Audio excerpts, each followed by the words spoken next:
Another big market move today, really based on the heels of jobs, Jerome Powell, and energy. Early this morning, we got new jobless claims of 6.6 million, and that number is probably growing.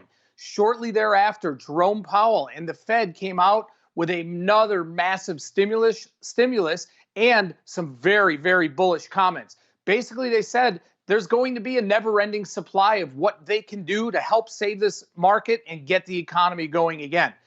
Fed Chairman Powell said that he expects a very robust recovery once the pandemic's under control, and the Fed pledged $2.3 trillion to create new loan programs, including $600 billion for the Main Street Lending Program, which supports small and medium-sized businesses. However, the biggest surprise overall may be that the Fed will be able to now buy junk corporate debt and high-yield ETFs for the first time ever.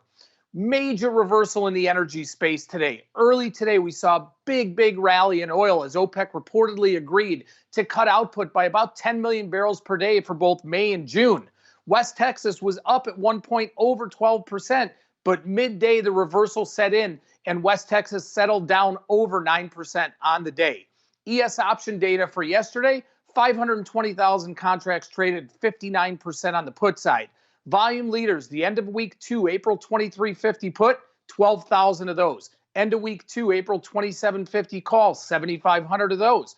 End of week 1, May 2300 put, 5,800 contracts. And end of week 1, May 2050 put, 5,700 contracts traded.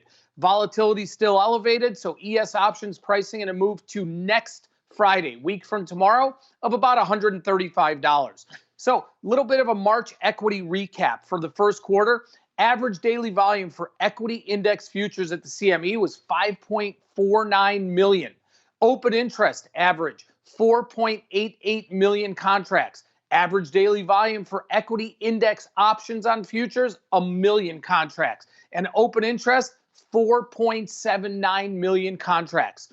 Within 6 weeks, in the second half of the first quarter, the S&P index fell from its all-time highs down to 2237. The 30-day implied volatility for E-mini S&P options hit a high of 75.8 in the first quarter, higher than anything we have seen in recent history, and market-wide circuit breakers triggered 4 times.